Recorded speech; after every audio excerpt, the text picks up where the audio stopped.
A 1, 2, 3, 4, 1.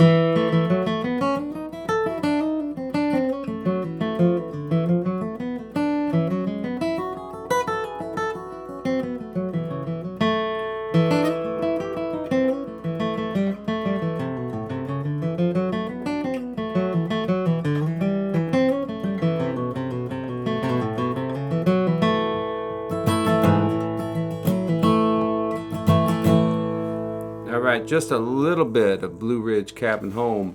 That is a break from Tony Rice.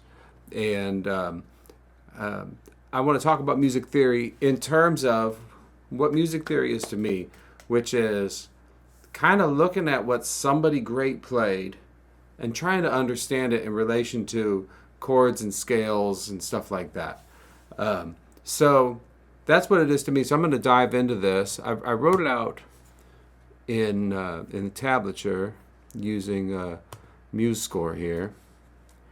And so one thing I put on here is G equals GBD. That's the notes in a G chord. C equals CEG. D equals D F sharp A. Those are the notes in the chord because I want to know where the notes down here match the chord up here. For example, like right here, there's a chord tone. I'm going to put CT there. Doesn't mean Chris Thiele. Just means chord tone. Make that smaller. Okay? And that is a D note, and there's a G chord happening. So let me mark some of these chord tones. I don't know what we're going to learn from this, but I know that it's interesting to start to look at what notes Tony Rice is choosing, even if he's choosing them intuitively. Maybe he doesn't know a thing about theory, I don't know. But even if he's choosing them intuitively, what notes is he choosing and why? That's the question I'm asking.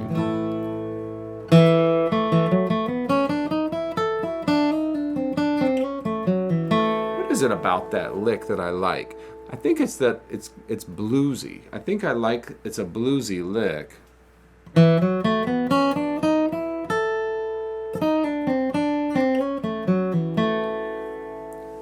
And so maybe, is it from a blues scale? Is there something like that happening?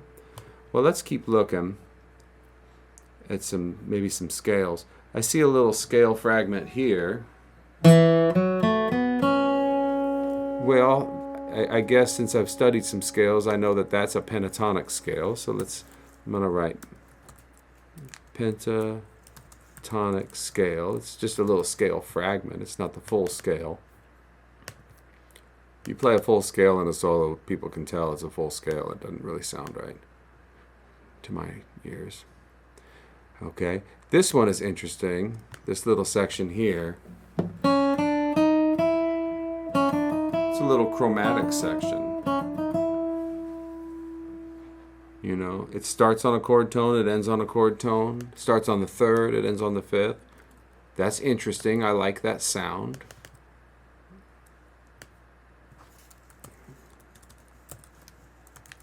So maybe I'll kind of make a note that there's a little chromatic scale section there.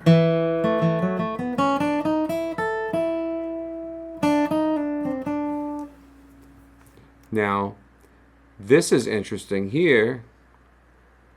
I could say that this section is a blues scale. If you know minor blues scale, that's interesting. Maybe we'd call it a blues scale, right? Minor blues scale specifically.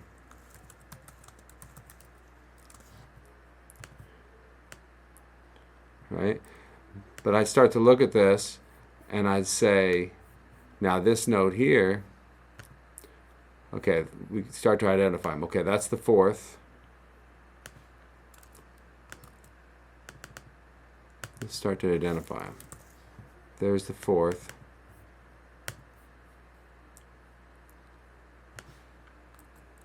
Oops.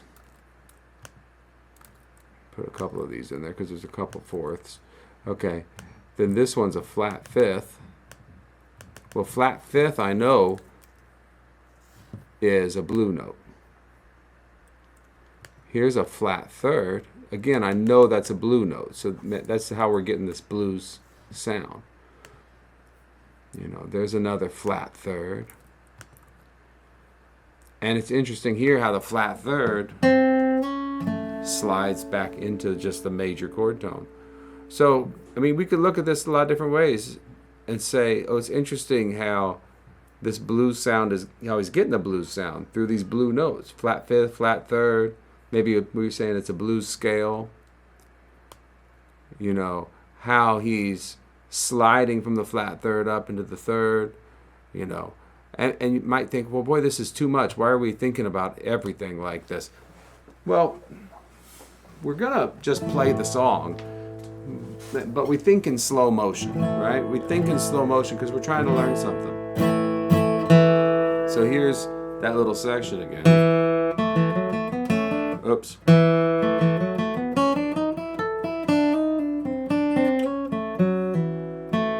Now we're on a C chord. So let's see how this stuff relates to the C chord. Okay. So the C chord is C, E, G.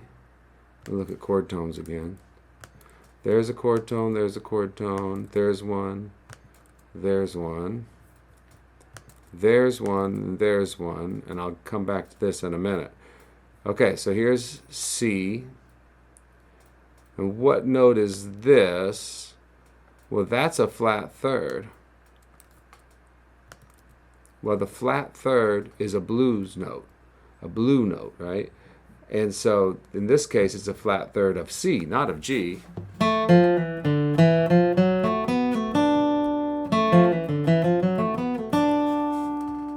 And then I see another flat third here.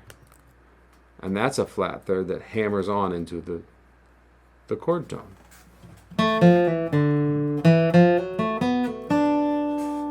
And I might want to look at these other notes and let's see, there's another chord tone there. No, that's a D. Maybe I'd say that's a scale note or a passing note from the flat third down to the root. Maybe I'd say that's a passing note or a scale note, you know. But you start to look at it and start to wonder what's happening. And I think I want to just keep reiterating this, that it's really not about knowing what's happening. It's really about wondering what's happening. Like, I wonder why you did this. And then it's about trying something yourself. Like, I wonder if I tried this, if I would get the same kind of vibe. Like, I want a bluesy sound. I wonder if I try what Tony tried on his solo where it sounded bluesy. I wonder if I try something like that on my solo, if it'll sound bluesy or if it'll sound whatever the quality is you're looking for. We're looking for options, not answers. And it's going to be tested. It's going to be tested by your ears. Do you like the sound of what you just played? I tried Tony's idea. It didn't work for me. Oh, what now? You know, you had a hypothesis. I thought I'd try Tony's idea. I thought it would work. But then I tried it and I didn't like it. Well, what do I do now? You tested it. Okay? Well, all this testing of ideas leads you to be an experienced improviser, so that you know you start making really good choices, or at least predictable choices that you know what's coming.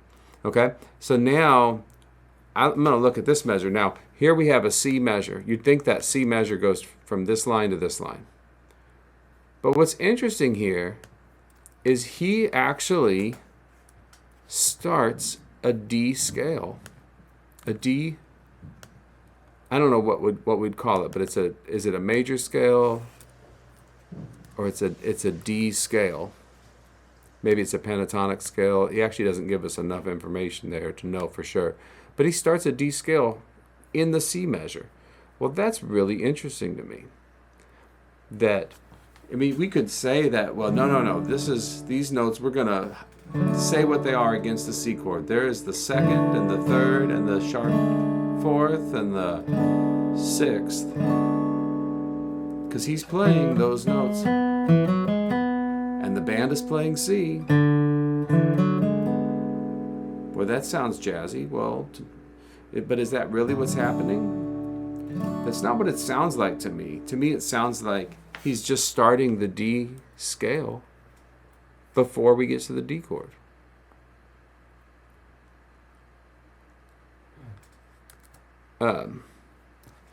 So let's see. So now that I'm thinking of that as D, I'm going to look at this as a chord tone, because that's a D, an F sharp, and an A. And maybe that's just a scale note. There's a chord tone. Chord tone, chord tone, chord tone, chord tone, chord tone, chord tone. Okay, so here's the lick here for D.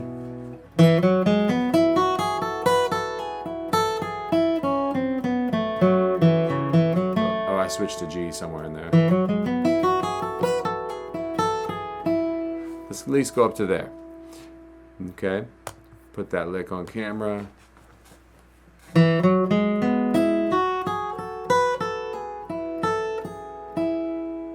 At least go that far with it.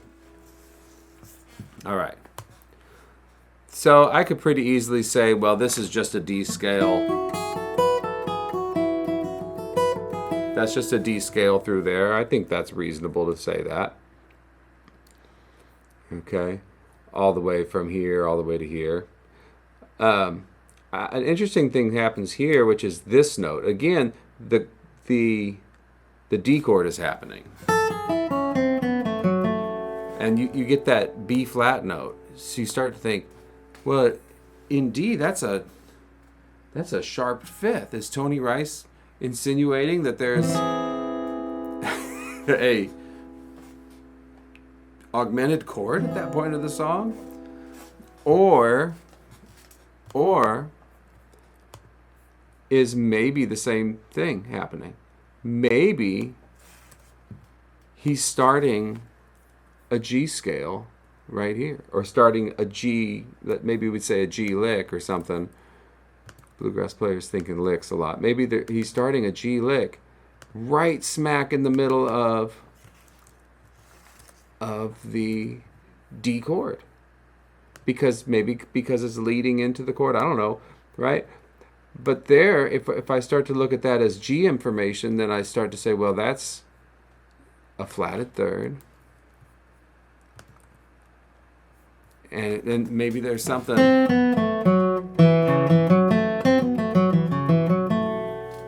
So I'm here, I'm back into G. Now I wrote G scale. Maybe I'd write G lick. What's a G lick? Well, G lick sounds good against a G chord. Right? And again, we start to understand why a little bit. You know, maybe the notes that are used, or why they sound good. So, but that's interesting that happens in the D measure, you know, because I don't think it's this. I think it's something that's leading into G.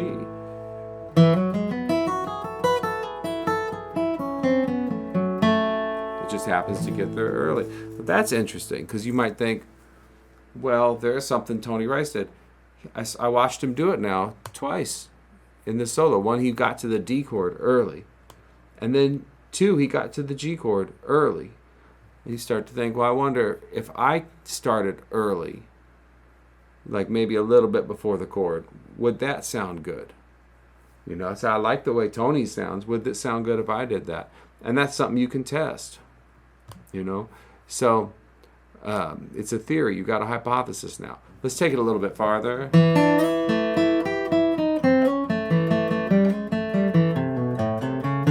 All right, so nice long run here. This sounds bluesy to me. That's one of the hallmarks of Tony's style. I'm going to look for chord tones again. Kind of didn't look for chord tones in here, but let's do it. G. All these G chord tones. In college, they might say something was a passing note, or they might say something was a neighbor note. They use terms like that a lot when you would study something like that. Okay, so there's a lot of chord tones.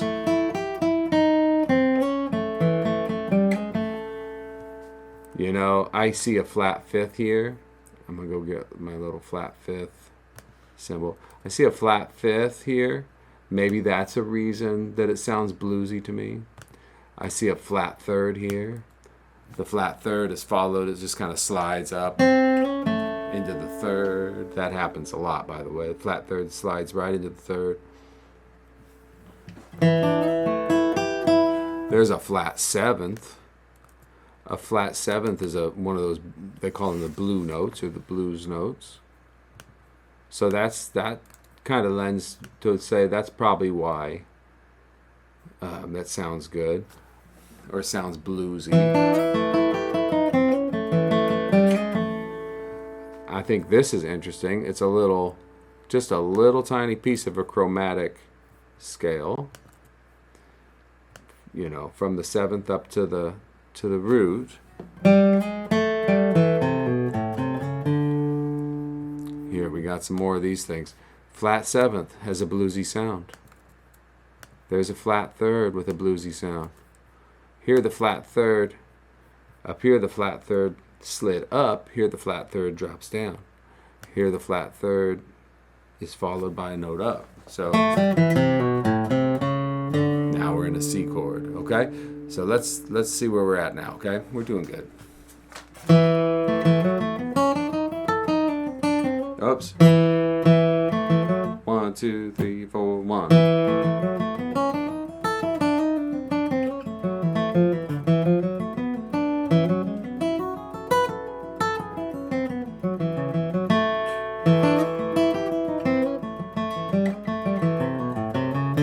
All right, so that was our lick.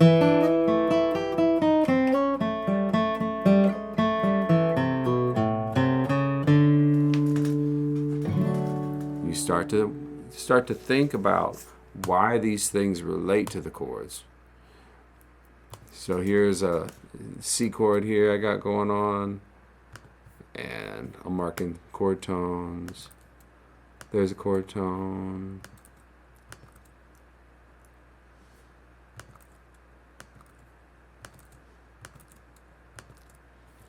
And then, okay, I see a flat third. Flat third is followed up by the third. There's a flat seventh. So flat seventh, start thinking of a C seventh chord. Could be a bluesy sound. Okay. And then this program doesn't do slides across measures very well, so it looks like that. Okay. So now we're into the D chord, and let me grab some of my, cut and paste my chord tone things here. So D, I guess that's a D chord tone. Okay, but that's interesting. That is a flat third against the D. It's an F.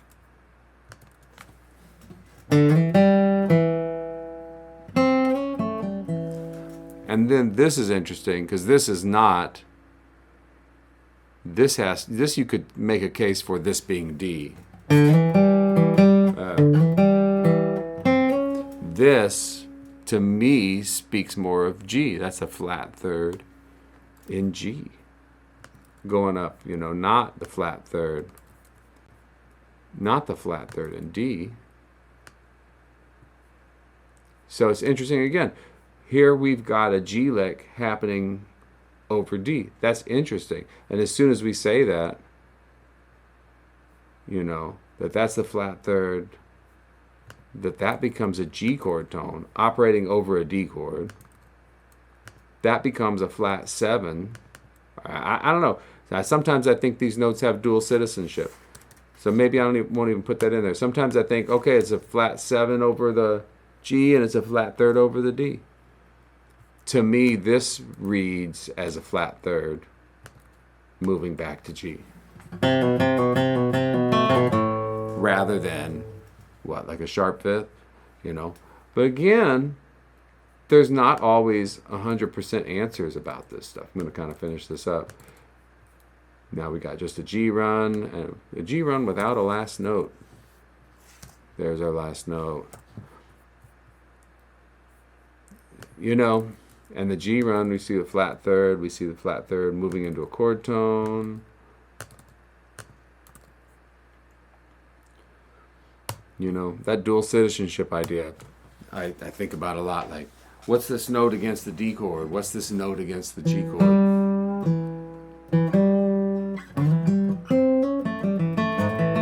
There we go. So I'm going to play this sucker one more time. So hopefully you got questions out of that, not answers. Because that's what we're going for. We're not going for answers. We're going for questions. We're going for something to try. Something you might want to try for yourself. Not, this is the rules of music. You can't take that and make rules of music out of it. That's not fair. But you might try an idea out of it. And then you didn't just do a rule. You tested something. What tells you if it works? Your ears. I'm going to go ahead and play a couple rounds of Blue Ridge Cabin Home myself. I might try to start with Tony's and then go on from there and do maybe what I would do. A 1, 2, 3, 4, 1.